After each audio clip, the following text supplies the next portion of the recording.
Hello, and welcome to the My Spiritual Friends podcast. I'm your host, Joni Lorraine.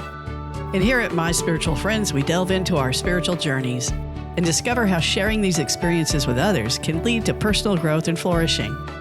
This season, we're shining a light on the spiritual lives of the LGBTQ plus community.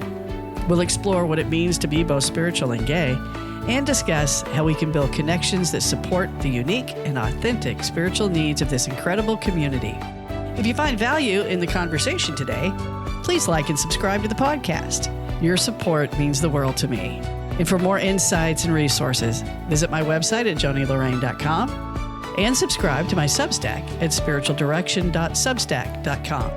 If you feel inspired to contribute, I gratefully accept your donations at buymeacoffee.com/Joni Lorraine. Enough of that. Now let's embark on this journey together. I invite you to sit alongside me as we visit with my spiritual friends.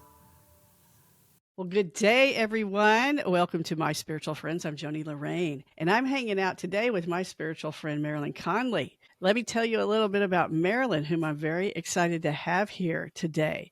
Marilyn has been a practicing unitic her entire life. Unitic meaning that Marilyn and I are from the faith tradition called Unity, not to be confused with Unitarian. Anyway, Marilyn was the youngest voting member of Unity here in Austin, the Unity in the Heart of Austin Church. And she was the youngest voting member there in high school, and then later served as a member of the Board of Trustees at that particular spiritual center.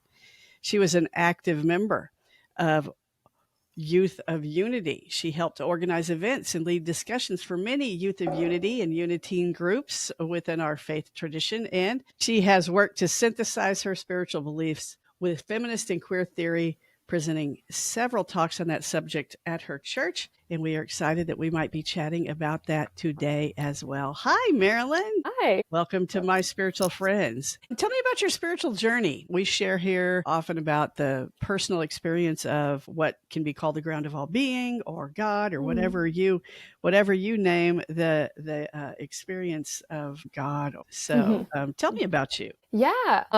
So I've been going to church my whole life. I felt really connected when I was younger, and then didn't really go through like a place of disconnect. But when I started college, was studying all of these like critical theories around like feminism, and looking with a more critical lens at everything. The like women and gender studies program was so interdisciplinary. And so we were looking at everything through this feminist lens, and looking at unity that way made me, I think, question the institutions in a different way.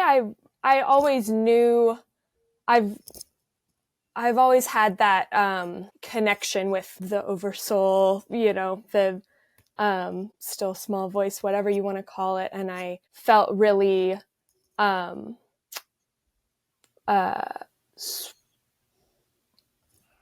that felt really close to me, and it always felt true. And then having this, I think the work I've been doing since then with feminist theory is knowing that that is so true, and then feeling like trying to make it line up, I guess, because there were some discrepancies. And it was hard because I feel like other women and gender studies programs aren't like this, but there's not a lot of talk of spirituality, which, it's college. It makes sense. But I didn't have, there was no one there to answer the questions I was having about where spirituality and the divine fits into all of these frameworks. I've always been a really spiritual person since I was little. People were always calling me an old soul and stuff, and very wise beyond my years. But I think I was just quiet and knew what I believed, and haven't had a lot of moments where that faith has been shaken. That's good to hear. Lots of us LGBTQ plus folks struggle in that sense. You guys, I'm friends.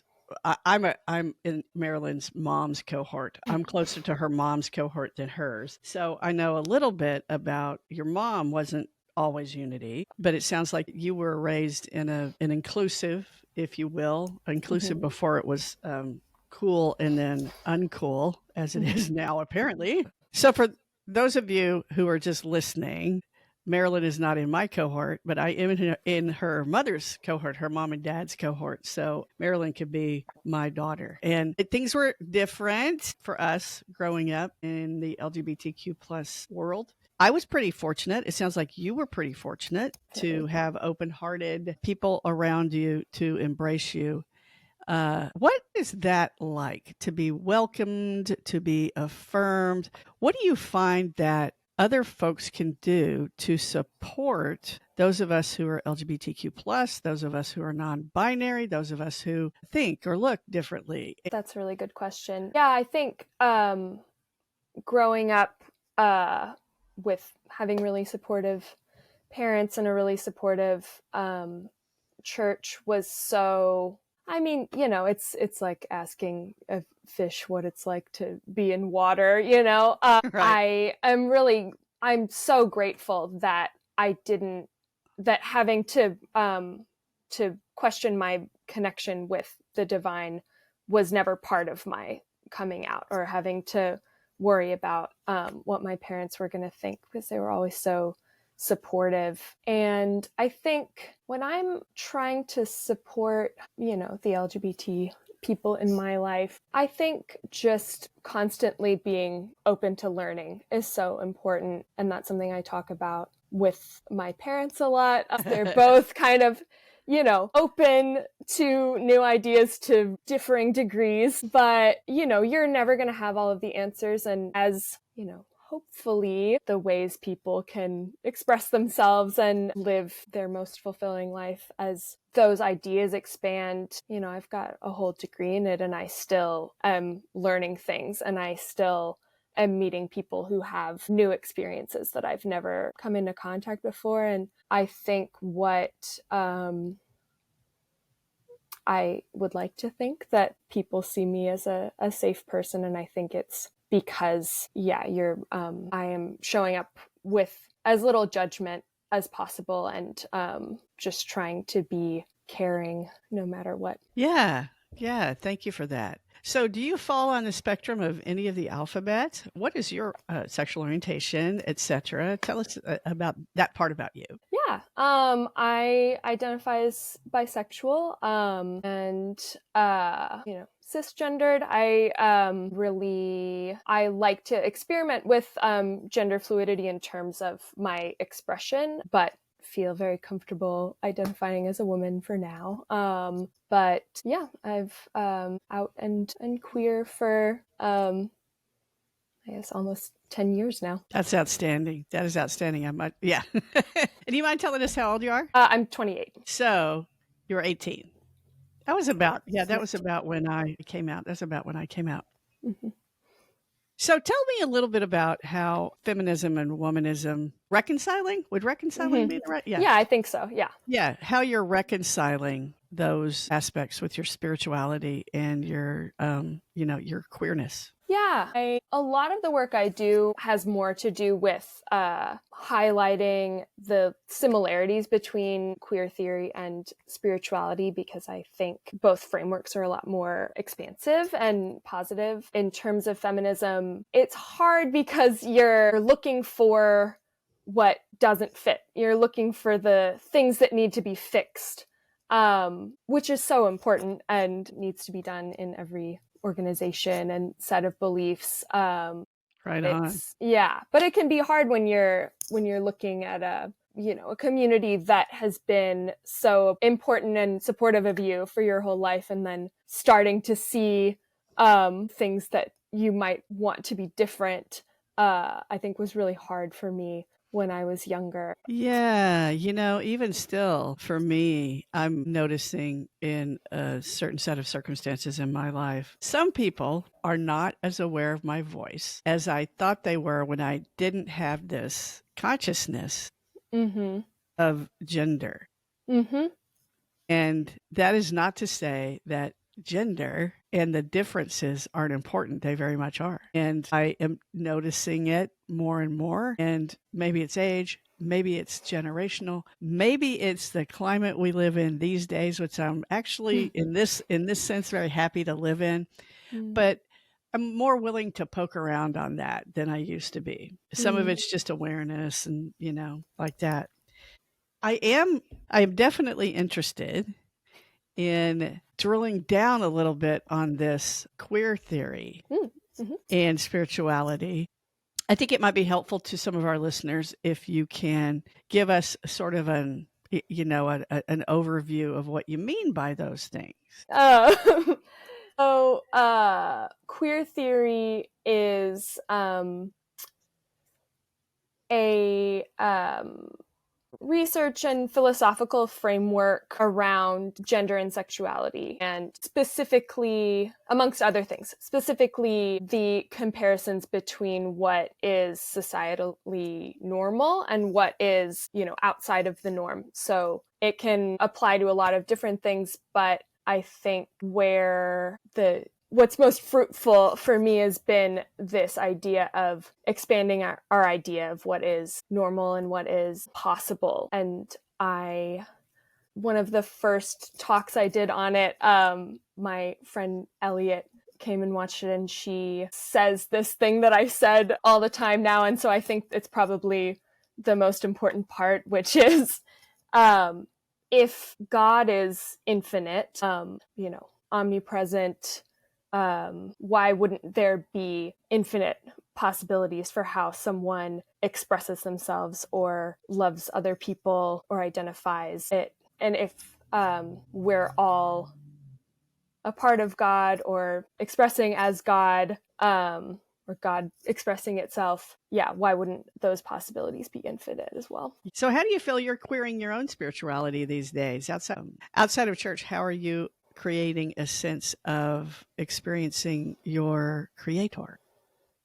So lately I've been really connecting with sensation over the past couple of years, and I think that has been where I feel most connected spiritually outside of church. I think about, if you've seen the movie Amelie, there's a montage where she's, living her life, and she puts her hand into this bag of lentils like in the market, and you can just see her just enjoying the experience of the sensation of putting her hand in the lentils. And I don't have a better way of describing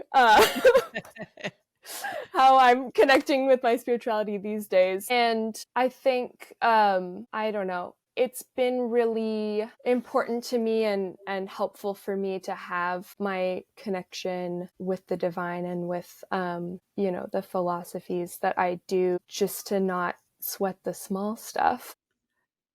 Yeah. Yeah, that's how it seems to show up for other people. They're always, I get a lot of feedback that I seem unbothered by a lot of things. And I'm like, I don't, because a lot of it doesn't matter. Yeah.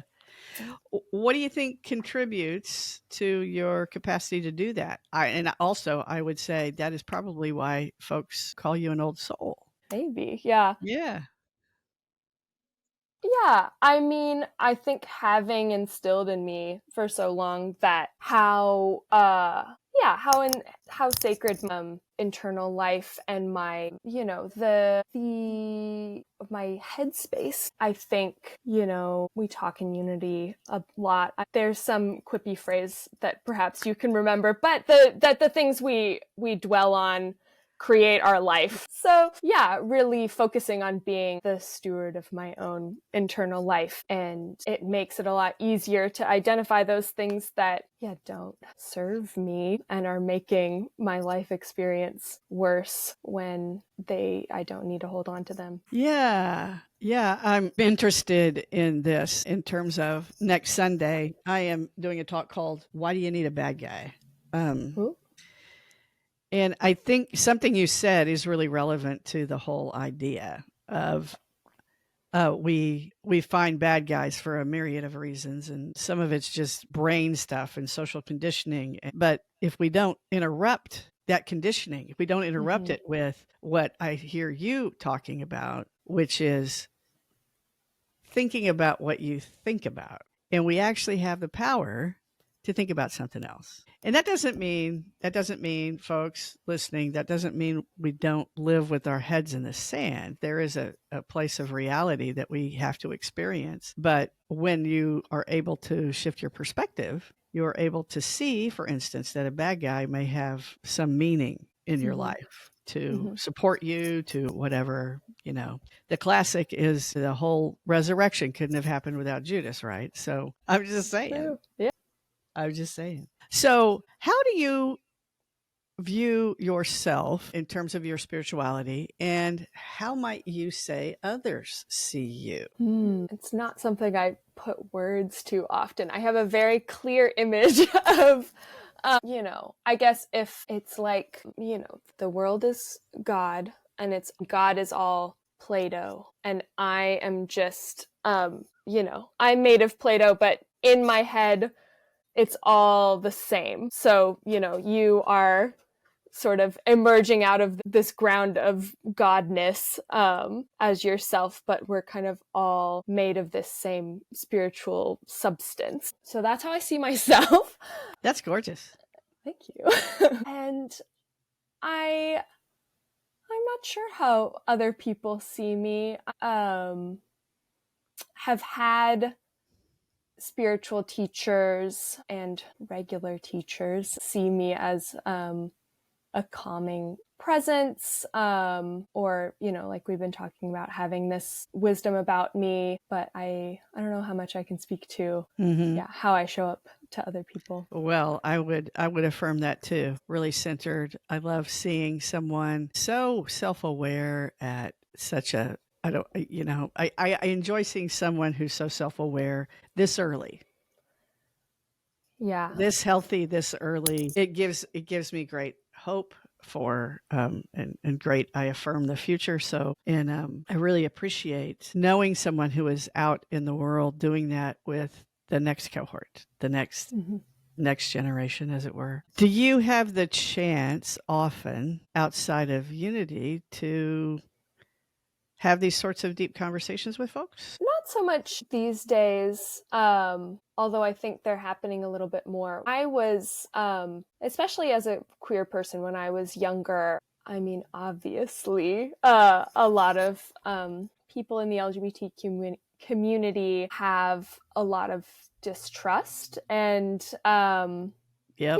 hurt around spiritual spaces and religion. So it felt really hard. Again, I wanted to be seen as a safe person and I didn't want to ruffle any feathers. And so I didn't really feel like it was something I could talk about, though it did come up with people from time to time. And I think, especially in college, I would not talk about it. And then I would, it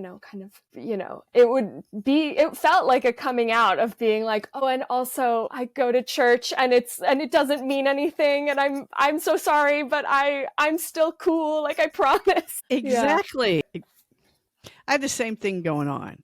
I came out, and then I also came out as a spiritual human too.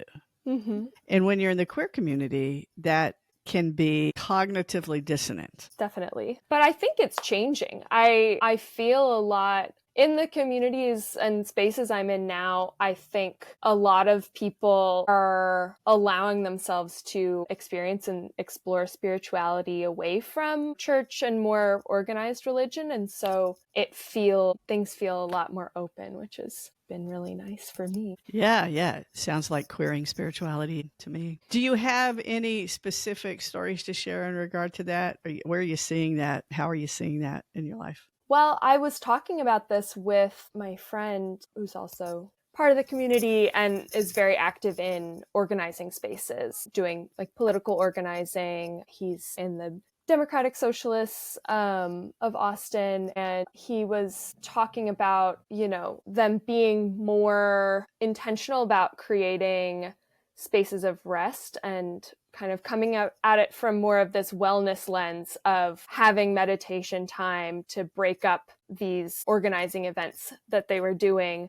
And he was talking about it in terms of, we know these things are important now, but, there's so much to do. How do you make time for these practices? And I was like, I'm just happy it's on the schedule. I feel like that never would have happened like 10 years ago. Yeah. Yeah. Yeah. Yeah. So I think the secular folks call that self-care. Right. Right. We've been calling it in spiritual circles. We call that actually the work. Mm-hmm.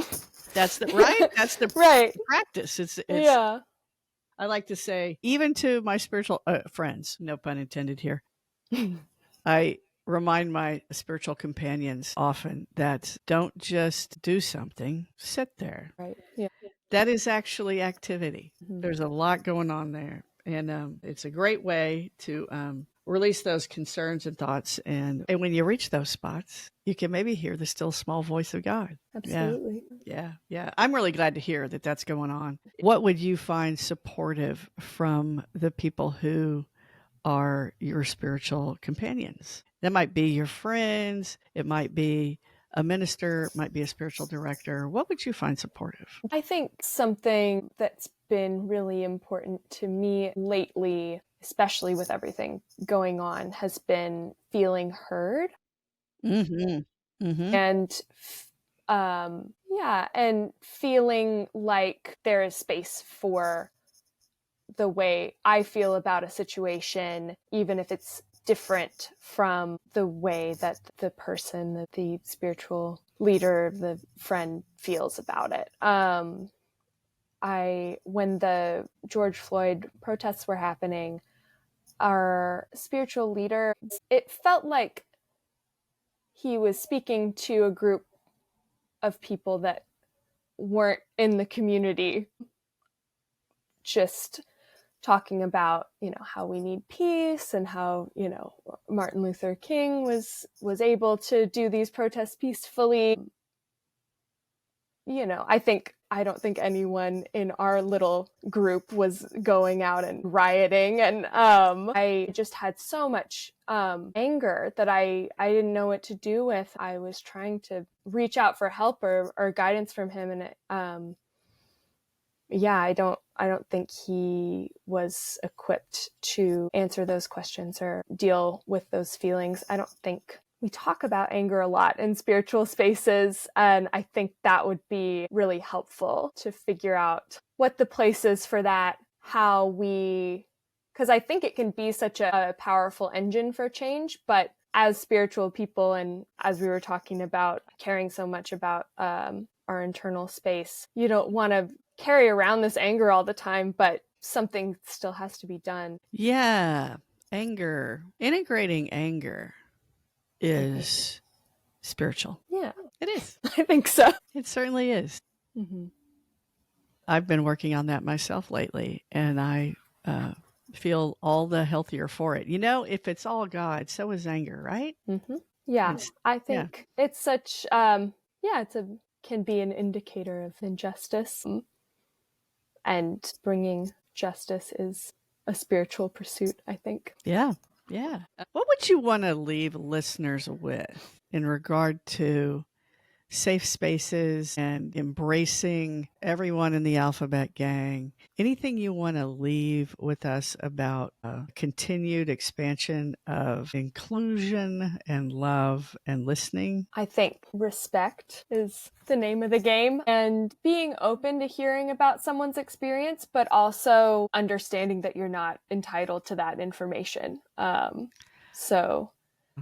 Taking what people are willing to give you, but knowing that you don't have to know every single thing about a person or how they are experiencing their life to care about and respect them. Yeah. I'm curious about the origin of your statement, entitled to know everything. I mean, it comes from, conversations I've had with older people, specifically. That's great. Yeah. How are we, Marilyn? It's willing to learn, which is great. But specifically, a lot of conversations I've had with my dad, especially around gender, where, he's just so confused and he just, wants to understand